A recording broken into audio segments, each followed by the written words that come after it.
안녕하십니까. 민주당, 더불어민주당 대변인 황정아입니다. 첫 번째 브리핑 시작하겠습니다. 영부인 그림자의 얼룩진 국민의힘 전당대회 V2가 국정농단의 주범입니까?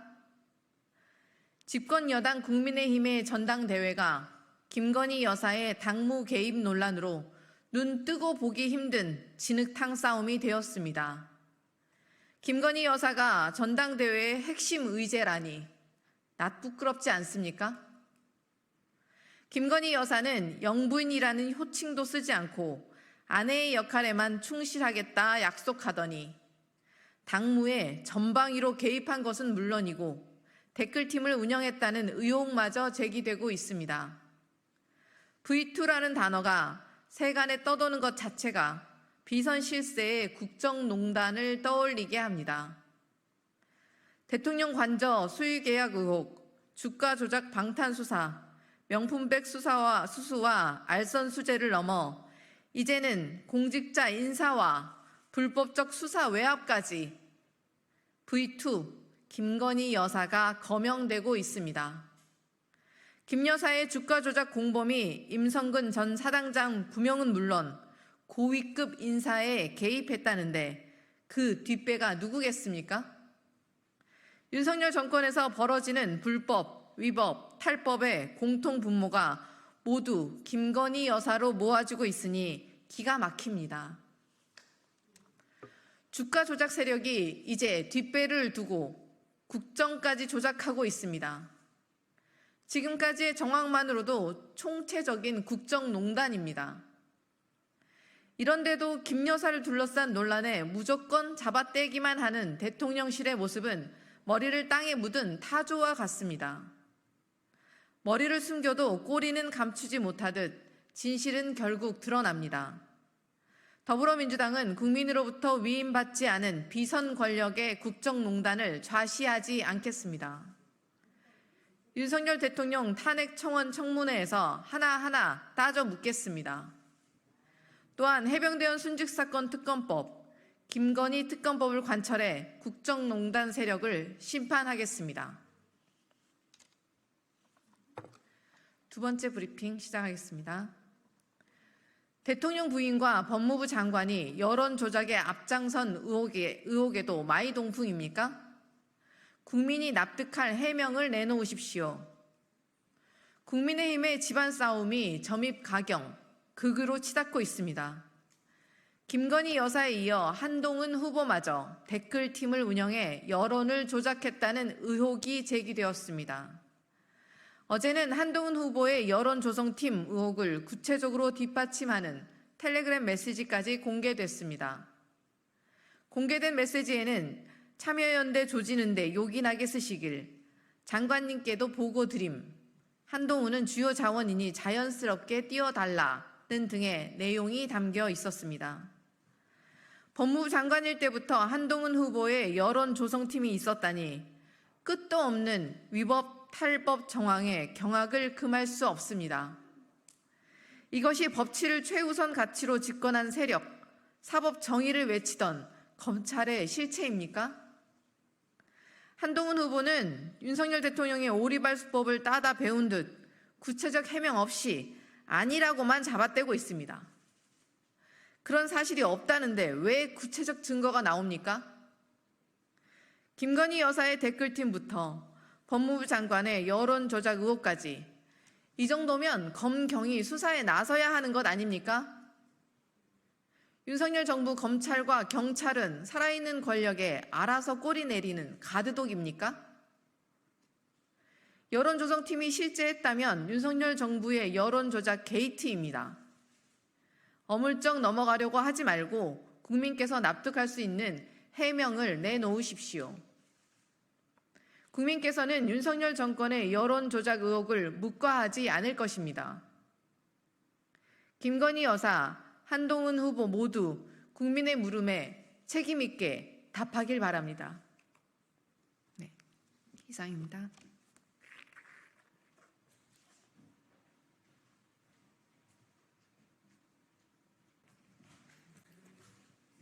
안녕하세요.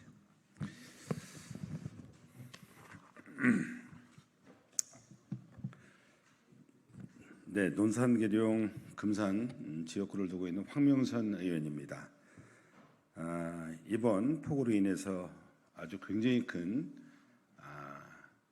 인명피해와 두 분의 인명피해와 공공시설, 그다음에 농경의 침수, 가옥에 대한 그리고 이재민까지 발생한 아주 피해가 굉장히 큽니다. 그래서 오늘 신속하게 정부가 특별재난지역으로 지정하고 선포해 줄 것을 촉구하는 기자회견입니다. 안녕하십니까. 논산계룡 금산 출신 더불어민주당 국회의원 황명선 의원입니다. 먼저 기자회견에 앞서 충남 지역 일대에 쏟아진 기록적인 폭우로 인하여 운명을 달리하신 희생자분들의 명복을 빕니다. 또한 심각한 피해를 입어 절망하고 있는 주민께, 시민께 깊은 위로의 말씀을 드립니다. 유례없는 기록적 폭우로 인해 전국 각지에서 안타까운 인명피해 사고가 발생하고 막대한 재산 피해가 발생하고 있습니다. 특히 논산과 금산의 경우 그 피해가 아주 더 심각한 상황입니다. 도로와 제방, 교량이 유실되었고 폭우에 따라 산사태가 발생했고 주택과 상과 농경지와 비닐하우스가 침수되어 수많은 우리 시민과 농민들의 삶의 터전이 한순간에 무너졌습니다. 논산시는 7월 8일부터 10일까지 3일 동안 400mm에 이르는 물폭탄이 쏟아졌습니다. 한 명의 시민이 유명을 달리하는 인명사고가 있었고요. 공공시설 150건, 사유시설 150건 피해 현황이 발생되고 계속 증가하고 있습니다. 도로 41개소와 하천 30개소의 제방이 유실돼서 시민들이 피난하는 이런 일들까지 벌어졌습니다. 금산구는 추보면의 경우 400mm 가까운 폭우가 쏟아졌고 토사가 유실되어 산사태로 인해서 한 분의 우리 시민이 운명했으며 공공시설 383개소와 사유시설 46개소의 막대한 피해가 발생을 했습니다. 논산시와 금산군의 피해 규모는 지속적으로 계속 늘어나고 있는 상황입니다. 설상가상 기상청이 다음 주 장마 전선을 예보하고 있어서 더욱 심각한 피해가 예측이 됩니다. 오랜 시간 살아온 우리 시민과 농민들의 삶의 터전을 잃어버리는 것에 그치지 않고 비와 땀으로 일궈낸 농작물이 한순간에 물에 잠기고 떠내려고 하는 것을 두고 볼 수밖에 없던 우리 시민들의 상실감과 절망감 그리고 허탈감은 이루 말할 수 없는 지경입니다. 정치와 국가 행정의 존재 이유는 국민의 생명과 안전, 가장 중요한 책무라고 생각합니다. 정부 차원의 신속한 복구와 피해 지원이 아주 절실합니다. 지방자치단체가 총력을 기울이고 있으나 인력과 장비, 재정 등의 여건이 충분치 않습니다. 이에 정부가 논산과 금산의 수해 피해 지역을 지체 없이 특별 재난지역으로 선포 지정해서 피해 복구를 위한 재정적, 행정적 지원이 신속하게 이루어질 것을 강력하게 촉구합니다. 또한 상실감과 절망감에 빠진 시민들이 하루빨리 희망을 품고 일상으로 복귀할 수 있도록 재난특별교금의 조기 배정과 집행을 강력하게 요청드립니다. 저 역시 국회에서 정부와 지방자치단체와 긴밀하게 협력하여 수해 피해가 조속히 복구될 수 있도록 대책 마련에 만전을 기하겠습니다. 감사합니다. 그리고요, 여기 어느 정도 피해 상황이냐면 사진으로 이렇게 보여드리겠습니다. 가옥이 이렇게 물에 잠겨서 이재민이 발생했습니다. 그래서 이게 강경읍 채산오리인데요. 이 묻은 가옥들이 침수가 돼서 그냥 몸만 빠져나와서 그 마을의 마을회관까지 침수가 돼서 인근 학교와 그리고 인근에 있는 마을회관으로 대피해서 지금 대피해 있습니다. 우리 논산의 대교천 주변 일대가 위에서 보면 아예 그냥 강으로 변한 그런 정도의 상황이고요. 그리고 논산 그 농경지와 그리고 금산에 추부를 포함한 많은 그 농경지가 아예 그냥 유실됐거나 떠내려가는 그런 상황까지 발생을 했습니다.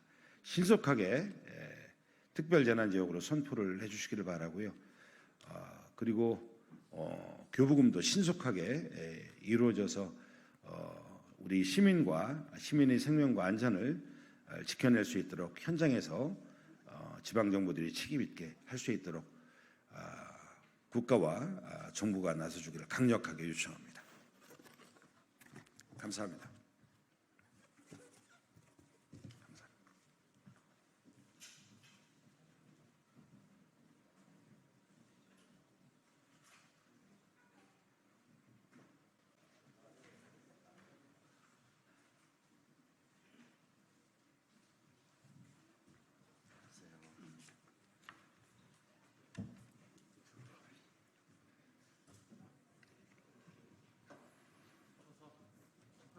네, 이쪽으로 또 신부님이랑 옆에 서주시면 될 것 같습니다.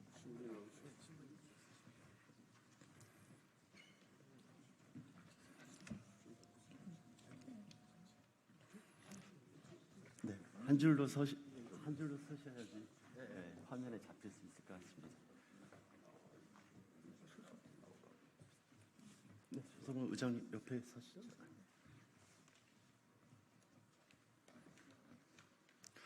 안녕하십니까. 사회민주당 대표 국회의원 한창민입니다. 오늘 귀한 분들이 이 어려운 시국에 임하면서 우리 국민들께 호소드리려고 이 자리에 섰습니다. 윤석열 정권의 퇴진을 촉구하는 민주화운동 원로분들의 시국 기자회견을 시작하도록 하겠습니다. 전국 비상시국회의에 함께하신 분들, 그다음에 우리 기자분들, 국민분들도 많이 아시는 분들입니다. 그만큼 지금의 현 상황, 대한민국의 민주주의의 위기와 국민들의 삶이 무너지는 이 현실을 목도하고 도저히 그대로 방치할 수 없다, 이런 충정의 마음으로 어려운 걸음을 하셨습니다. 오늘 기자회견이 마칠 때까지 많은 관심 가져주시고 이 나라의 민주주의와 민생 경제를 위해서 애써오신 우리 원로 선생님들의 의견을 경청해 주십사 요청을 드립니다. 다음은 이 시국 회의에 상황실장과 집행위원장을 하고 있는 황순식 집행위원장을 통해 가지고 기자회견을 진행하도록 하겠습니다. 고맙습니다. 네, 전국 비상시국회의 대의협력위원장 황순식입니다. 먼저 참석해 주신 분들 소개부터 드리도록 하겠습니다. 함세웅 신부님 모셨습니다. 이부영 선생님 모셨습니다. 박성무 선생님 모셨습니다. 신홍범 선생님 모셨습니다. 이상 비상시국회의 상임 고문분들이셨고요. 그리고 김영주 목사님 오셨습니다. 그리고 장영달 대표님 오셨습니다. 조성우 대표님 오셨습니다. 이용길 대표님 오셨습니다. 이상 저희 상임 공동대표님 중에 네 분이 오셨습니다. 그리고 다음으로 바로 여름 말씀 듣도록 하겠습니다. 먼저 함세웅 신부님께서 이 기자회견의 취지와 내용에 대해서 간단하게 말씀해 주시도록 하겠습니다. 네, 취재하고 계시는 우리 또 사랑하는 우리 기자분들께 나라와 또 공동체를 사랑하는 마음으로 인사 나누면서 저희들의 뜻을 전하고자 합니다. 어제 오후 3시에 전국에서 모인 100여 명의 전국 각지 대표들께서 노무현 센터에서 2시간 동안 비상시국회의, 전국회의 한 2시간 동안 지난 행업 보고드리고 앞으로 해야 할 일들 우리가 결정을 했는데 그 가장 중요한 그 결정의 내용 오늘 이제 선언문을 통해서 여러분들께 말씀드리고자 합니다. 그 후에 또 오후 7시에 MBC에 대한 그 언론 탄압에 항의하기 위해서 많은 그 축제가 한 3시간 동안 상암동 MBC 현장에서 있었는데 많은 또 관계자들과 또 시민들 함께 모이셔서 MBC를 지키기 위한 그러한 행업 함께 했습니다. 오늘 여러분들과 함께 고민하고자 하는 그러한 내용들, 핵심은 이게 우리가 박근혜 대통령 시절에 이게 나라냐라고 외쳤던 일이 있었는데 막 그때는 오히려 순진한 시대였고 지금은 너무 어이가 없는 그러한 그 대통령을 우리가 함께 일하고 있기 때문에 정말 말이 나오질 않습니다, 이제. 그래서 저희들이 호소하는 것이죠. 이제 공동체를 위해서 또는 선조들을 위해서 또 톨스토이의 말대로 너를 낳아주신 어머니, 아버지를 생각해서 그러한 무도한 짓 그만두고 그 대통령직을 내려놓는 것이 공동체를 위한 당신의 아름다운 선택이다. 이런 내용들을 우리가 뜻을 담아서 발표하고자 합니다. 저는 아침에 기도 올리면서 두 단어를 생각을 했습니다. 사필 규정. 우리 어려서부터 배우고 선조들한테 배운 교훈 아닙니까? 사필 규정. 모든 게 바르게 정리돼야 된다. 바르게 정리되기 위해서는 바로 윤석열 대통령 그 자리에서 물러나는 것, 이것이 선조들의 명령이고 시대의 요청이고 우리 국민들의 또 바람이라는 이 내용을 저희들이 외치고 싶었고, 두 번째는 제가 그리스도인으로서 신자들과 함께 기도하면서 다짐하고 있는 내용인데 하느님께 대한 존재라든지 기도 내용 확실합니다만 가장 중요한 내용이 상선벌악. 착한 이에게는 하느님께서 상을 주시고 악한 이에게는 벌을 주신다. 이 상선벌악이 모든 종교의 핵심이고 또 그리스도교의 핵심이기도 합니다. 그리고 우리가 어려서부터 스승들께로부터 배운 교훈입니다. 이 윤석열 대통령을 비롯한 그 후배 검찰들, 동료 검찰들에게 얘기하고 싶습니다. 사필규정, 그 상선벌악, 스승들로부터 배웠던 그 교훈을 간직하면서 공동체를 위해서 아름답게 봉사해 주길 바랍니다. 라고 호소하면서 여러분 모두 영육간 건강을 기원합니다. 고맙습니다. 네, 감사합니다. 사필 규정 말씀해 주셨습니다. 다음으로 이부영 저희 상임고문님께서 말씀해 주시겠습니다.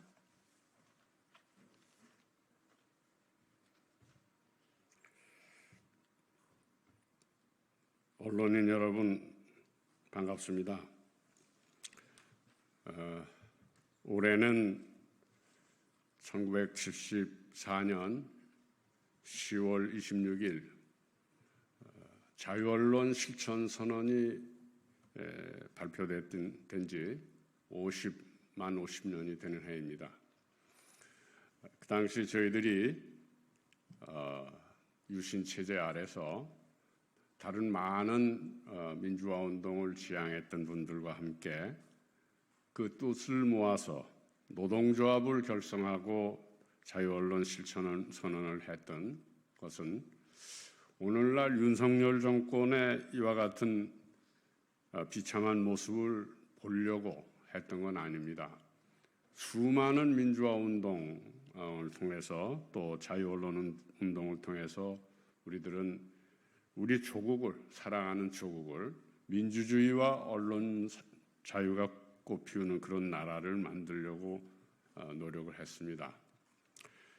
그런 뜻에서 오늘 저희들은 참담한 마음을 가지고 이 자리에 섰습니다. 지금 우리 사랑하는 대한민국은 안팎에서 심각한 위기의 징후가 나타나고 있습니다. 이런 고발을 해야 하는 저희들의 가슴도 찢어지는 듯이 아픕니다. 윤석열 정권은 자신이 무슨 짓을 저지르는지도 모르고 나라와 국민들에게 재앙을 저지르고 있습니다. 자신의 권력을 지키는 데 유리하다면 모든 언론을 자신의 나팔수로 만들려고 억누르려고 합니다.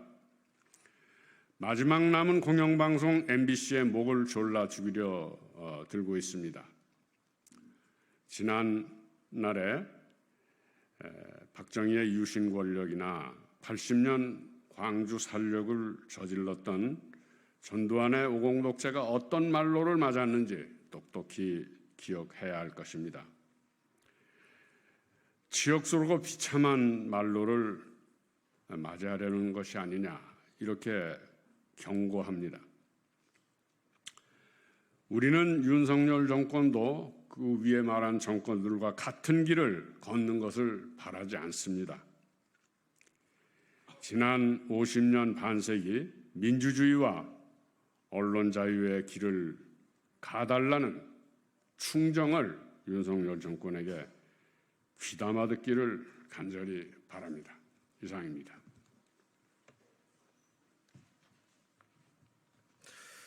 네, 감사합니다. 네, 다음으로 바로 기자회견문 낭독을 하도록 하겠습니다. 기자회견문 낭독은 이용길, 장영달 두 분 공동 상임 대표님께서 해주시도록 하겠습니다.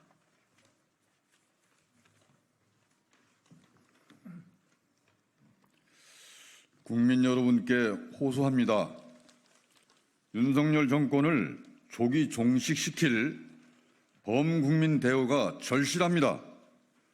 오늘 우리는 참담함과 분노, 개탄의 심정으로 이 자리에 섰습니다.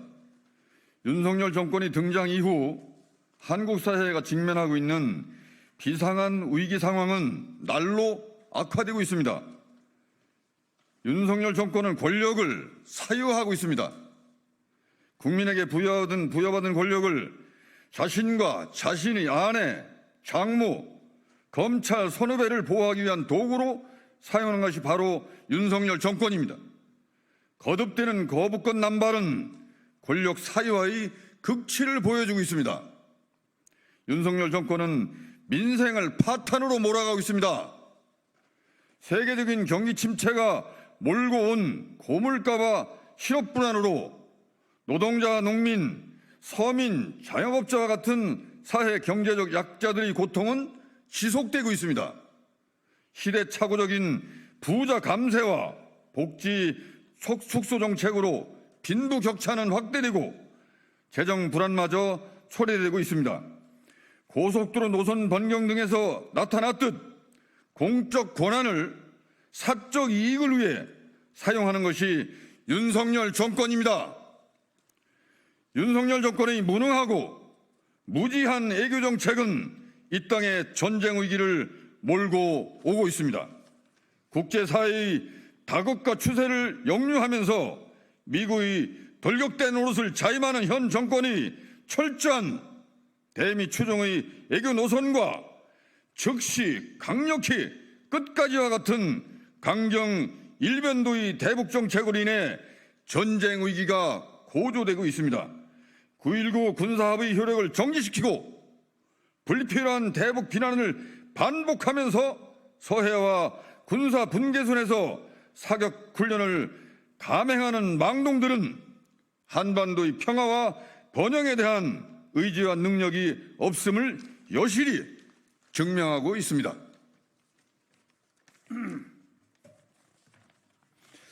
윤석열 정권은 대일 굴종 외교로 대한민국의 주권을 훼손시키고 있습니다.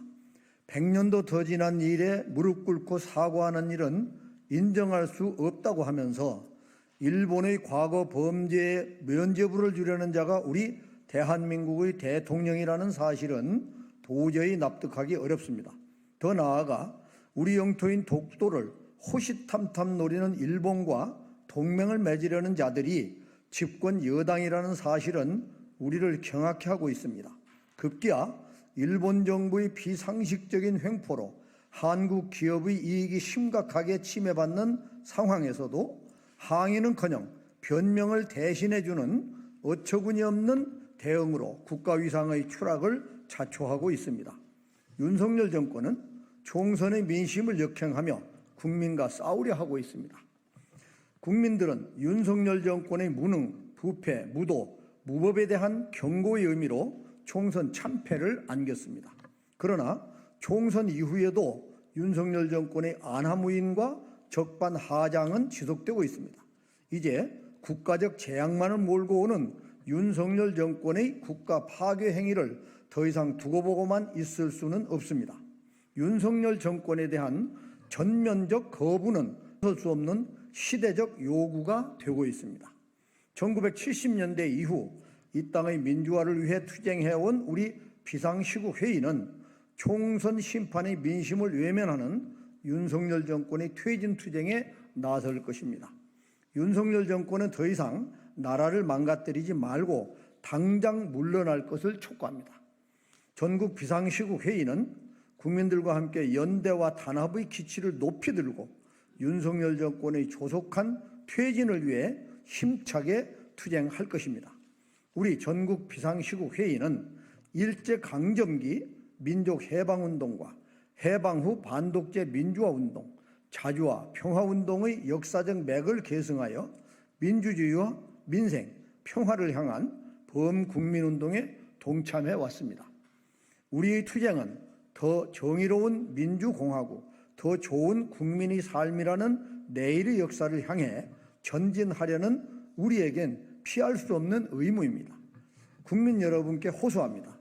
윤석열 정권을 조기 종식시킬 범국민 대오가 절실합니다. 지금의 엄중한 현실은 더 이상 사소한 차이로 윤석열 퇴진의 뜻을 같이 하는 제민주 세력의 연대와 단합이 늦춰지는 것을 허락지 않습니다. 윤석열 퇴진의 깃발 아래 굳게 뭉쳐 투쟁의 광장으로 나아갑시다. 지난 시기에 우리 국민들은 부패하고 부정의한 폭압을 자행한 모든 집권자들을 의로운 항쟁으로 남김없이 권좌에서 끌어내려 왔습니다. 그 모든 민주 항쟁을 승리로 이끌었던 위대한 국민들과 함께 하려는 우리 전국 비상시국회의에게 한치의 주저함과 망설임도 있을 수 없습니다. 국민 여러분, 함께 손잡고 윤석열 정권을 종식시킵시다. 새로운 역사의 지평을 활짝 열어 제낍시다. 2024년 7월 12일 전국 비상시국회의 고맙습니다.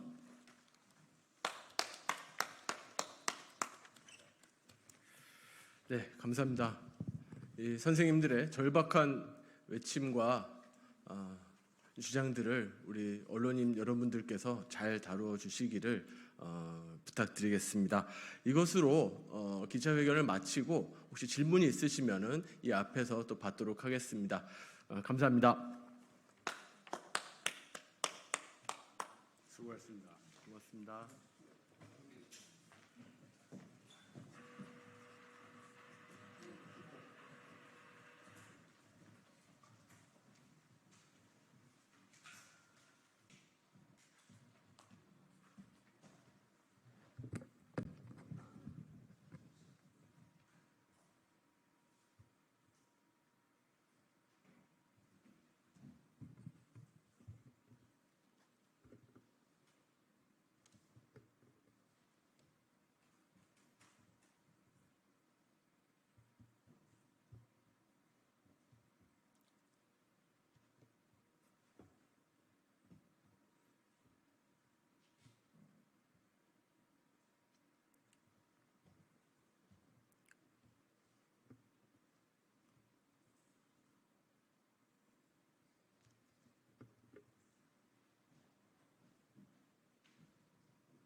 개혁신당 부대변인 정국진입니다.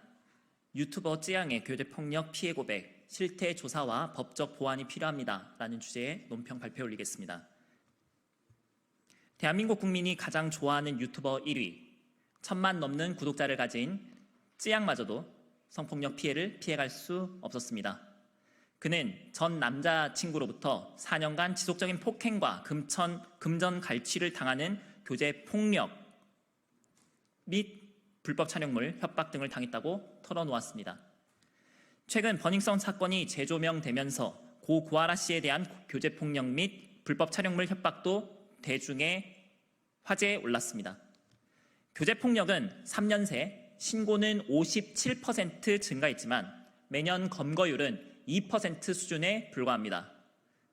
그 특성상 교제 폭력과 같이 따라오는 불법 촬영물 협박 역시 실제 처벌로 이어지는 경우는 많지 않습니다. 교제 폭력의 신고와 처벌이 어려운 것은 자칫 교제 살인 또는 불법 촬영물 유포로 이어질까 봐 신고나 처벌 의사를 표하는 걸 두려워하기 때문입니다. 신고에도 처벌을 원치 않으면 교제 폭력이 반의사 불벌죄인 만큼 공권력이 더 할 수 있는 게 없어지는데 그 이후 교제 살인으로 이어진 사례도 보고되고 있습니다. 그 가운데 정부는 관련 통계마저 정확히 내지 못하고 있습니다. 전문가들은 교제 폭력의 가족폭력 처벌법 수준을 적용해야 한다고 조언합니다.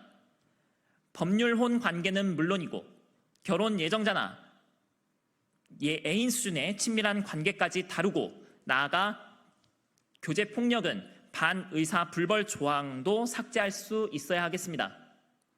별도 입장이 없다며 쯔양 사건에 남일 여기듯 하는 여성가족부는 왜 여가부 무용론과 여가부 폐지론이 나왔는지 깊이 성찰하시길 바랍니다. 다음으로 대한축구협회, 대한체육회에도 공정이라는 스포츠 정신이 필요합니다. 라는 제목의 논평 올리겠습니다. 반년간 전 세계적 명성의 감독들이 입에 오르내리던 대한민국 축구 국가대표팀 새 감독에 10년 전 비판 여론에 사임했었던 홍명보 감독이 재선임됐습니다. 그 가운데 감독 선임을 담당하는 대한축구협회 전력강화위의 위원장이 사퇴하고 한 위원은 폭로성 공익제보를 냈습니다. 이에 축구팬들은 아시안컵 및 올림픽 실패는 물론 축구 외적으로는 2차례의 HDC 참사에까지 책임이 있는 정몽규 축구협회장의 독단과 무능을 질타하고 있습니다. 그럼에도 이미 3연임을 한 정 협회장이 4연임을 노린다는 의혹은 이제 공공연한 비밀입니다. 상위단체인 대한체육회에서도 현직 이기흥 회장이 수많은 비판 여론을 무시한 채 3연임을 노리고 있다는 소문이 파다합니다. 스포츠 절대 독재를 꿈꾸는 이들 둘의 연임이 가능하려면 조건이 있습니다. 바로 3연임 이상일 경우 체육회 산하 스포츠공정위원회의 심사 승인을 거쳐야 한다는 것입니다.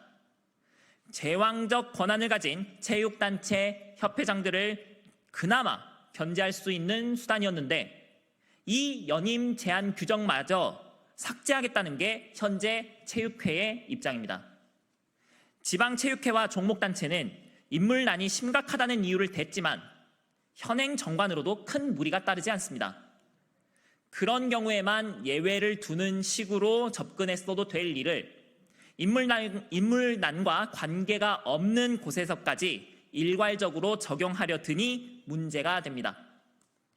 주무부처인 문화체육관광부의 유인촌 장관은 체육회가 4,200억 국가 예산을 받음에도 학교 체육과 엘리트 체육이 낭떠러지로 떨어지고 있다면서 해당 정관 개정안을 절대 승인하지 않겠다 했습니다.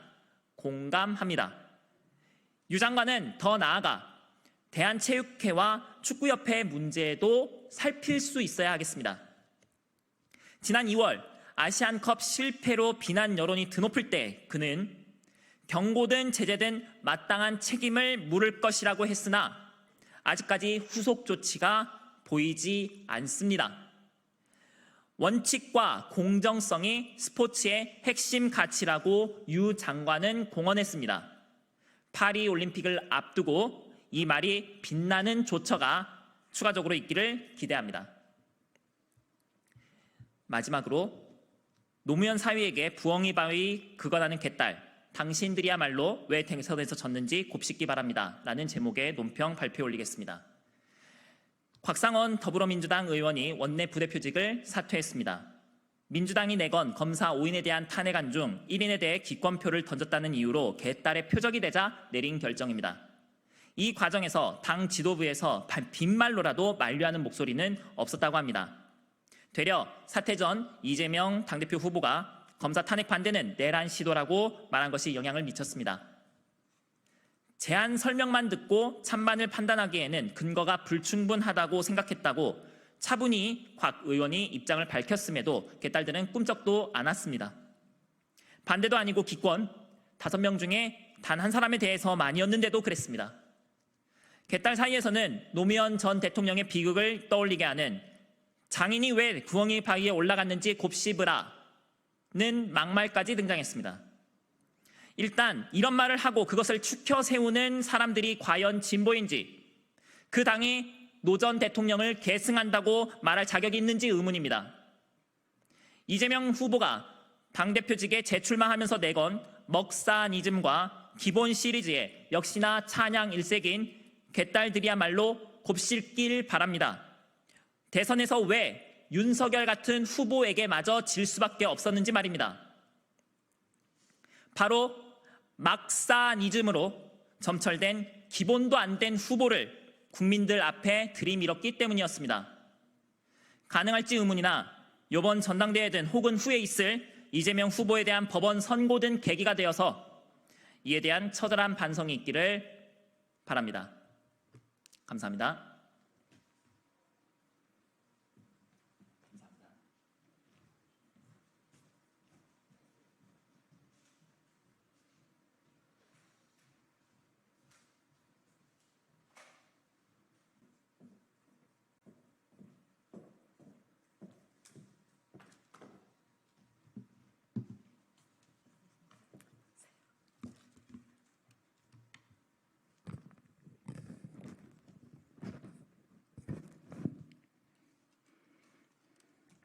안녕하세요. 개혁신당 부대변인 이혜숙입니다. 오늘의 브리핑을 시작하겠습니다. 여야 극한대치, 반도체 산업 관련 법안부터 신속히 처리하십시오. 민생에는 여야가 따로 없습니다. 관세청은 7월 1일부터 10일까지 수출 현황 전년 동기 대비 반도체 수출이 85.7% 늘어났고 전체의 수출 비중은 전년 동기 대비 5.3% 올랐다고 합니다. 이를 볼 때 반도체 산업의 수출 호조가 수출 전체의 증가세를 견인하고 있음을 알 수 있습니다. 21세기 산업의 쌀이라고 하는 반도체 산업 공급망은 미국이 설계를 주력하고 일본은 소재와 장비를, 한국과 대만은 제조 시스템을 구축하고 있습니다. 이러한 안정적인 산업 구조가 미중의 갈등으로 상호 간의 무역 제재, 기술 제재, 첨단 산업의 생태계 제재로 그 수위를 높이면서 급기야 첨단 기술 핵심인 반도체 산업에까지 이르르고 있습니다. 이에 국제정치 경제의 갈등은 글로벌 반도체 산업의 하락세를 가져왔고 국내 반도체 기업 역시 가격 하락, 재고 물량 적재 등 과거에 없었던 적자를 경험하고 있습니다. 그런데 반도체가 수출 증가세로 돌아선 것은 국내외 정치 경제 상황으로 볼 때 매우 고무적인 일이 아니라 할 수 없습니다. 우리나라는 최근 글로벌 반도체 공급망의 재편 과정에서 경쟁력이 약화되고 있는데 이를 대비해 차세대 반도체 개발 경쟁력을 강화해야 합니다. 향후 10년간 글로벌 반도체 산업은 인공지능 기술의 발전으로 현재 시장의 2배 이상의 성장을 하여 수조 달러의 매출을 창출할 것이라고 테크사들은 예측하고 있습니다. 이러한 산업의 변화 앞에 우리 국회도 반도체 산업 지원과 관련된 법안을 신속히 처리하여 그 흐름을 놓쳐서는 안 됩니다. 제22대 국회에서 여야가 각기 잇따라 발의를 했으나 극한 대치로 협의조차 이루지 못하고 있는 실정입니다. 작금의 정치 현실을 볼 때 모처럼 반도체 수출 호황으로 경제가 살아나려는 상황에 입법 처리가 빨리 되지 않아 발목을 잡아서는 안 됩니다.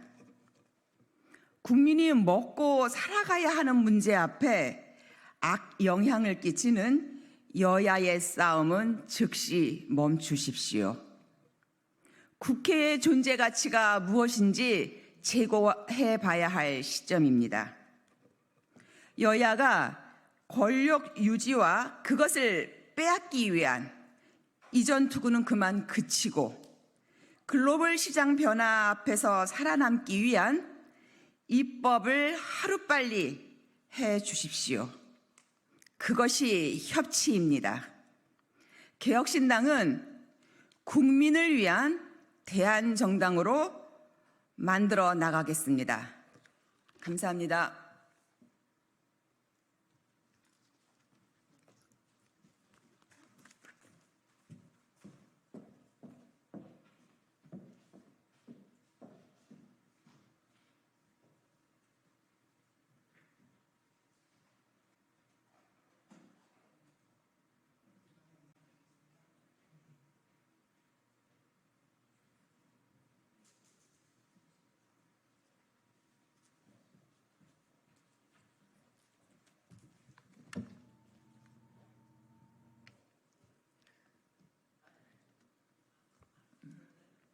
네, 정치를 새롭게 복지를 강하게 사회민주당 대변인 임명희입니다. 윤석열 정부의 부재 감세 정책에 빌미를 주지 말고 민생고 해결에 집중합시다. 더불어민주당 이재명 전 당대표가 금융투자소득세 시행 시기를 고민해야 한다는 발언을 하여 논란이 되고 있습니다. 보수 언론 매체는 이때가 기회라며 여야의 세제 개편 논의를 당장 제안하고 나섰습니다.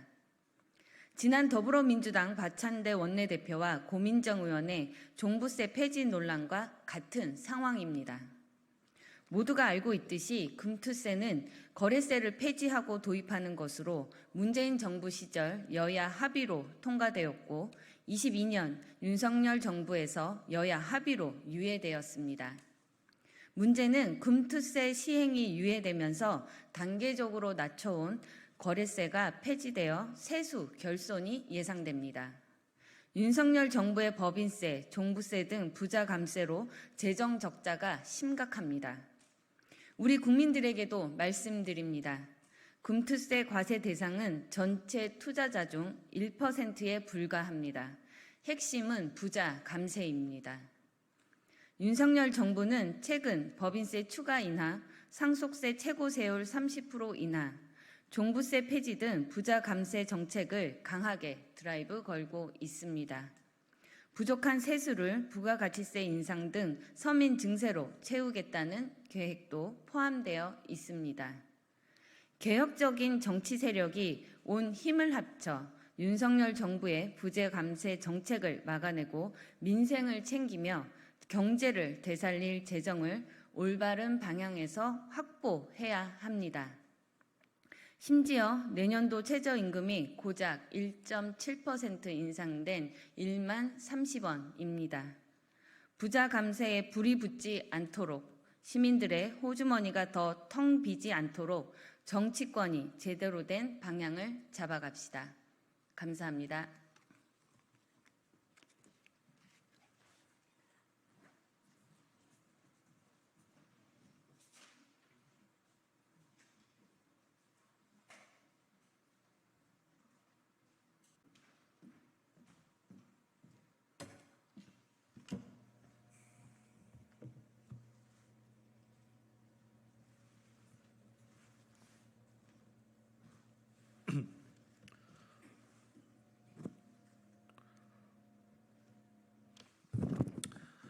네, 더불어민주당 최민석 대변인입니다. 브리핑 시작하겠습니다.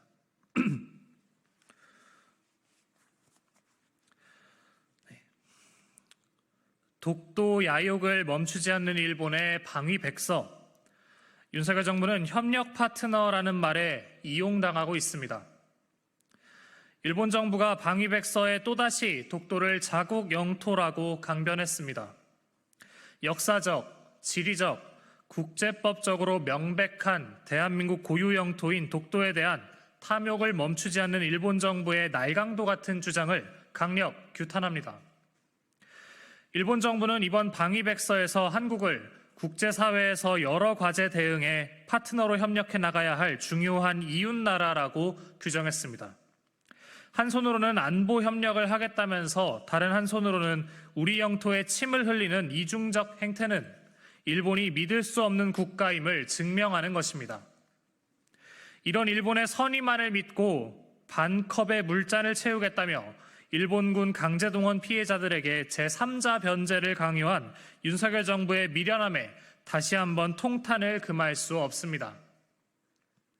믿을 수 없는 것은 일본 정부만이 아닙니다. 일본의 독도 야욕에 형식적 항의만 하며 정부 정책에서 독도를 지워버리고 있는 윤석열 정부 역시 믿을 수 없습니다. 윤석열 정부 들어 해수부 업무 보고에선 독도라는 단어가 지워졌고 국방부, 행안부, 외교부는 독도를 분쟁 지역 또는 일본의 영토로 표기하기도 했습니다. 더욱이 윤석열 정부와 국민의힘은 한미일 안보 협력에 나서는 것도 모자라 이를 동맹으로 착각하는 멍청함까지 보였습니다. 국민께서는 협력 파트너라는 일본의 사탕 발림에 이용당하고 있는 윤석열 정부에게 대한민국의 안보와 주권을 맡길 수 있을지 걱정하고 계십니다. 윤석열 정부는 속이 타들어가는 국민을 생각해서라도 일본에 대한 환상과 순진무구한 외교관으로 주권과 국익을 내주는 한심한 외교를 멈추기 바랍니다. 이상입니다.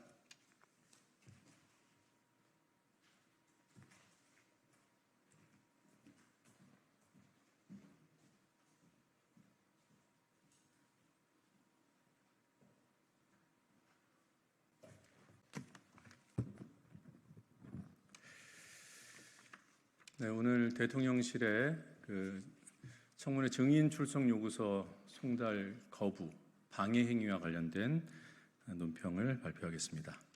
대통령실이 오늘 민의를 길바닥에 버렸습니다. 대통령실의 증인 출석 요구서 수령 거부는 정당한 법 집행 방해 행위입니다. 오늘 대통령실이 국회 법사위에 증인 출석 요구서 송달을 방해하는 일이 일어났습니다. 이번 대통령실의 불법적이고 물리적인 송달 방해 행위는 증인의 출석을 막아 사실상 청문회를 무력화시키기 위한 시도로 볼 수밖에 없습니다. 출석일 7일 전에 송달돼야 한다는 요건을 지키기 위해서는 오늘까지 출석 요구서가 당사자에게 전달돼야 합니다. 국회 법사위는 윤석열 대통령 탄핵 소추안 청원과 관련한 청문회를 위해 김용현 경호처장 등 대통령실 관계자 7명에 대해 증인 출석 요구서를 발부했습니다. 국회 법사위에서 의결을 거쳐 정당하게 발부된 요구서입니다. 이 요구서의 송달을 방해하는 행위는 국민의 명령을 거부한 것과 다름없습니다. 또한 대통령실의 행위는 단순한 방해를 넘어 국회 증언감정법상 위법 소지도 있습니다.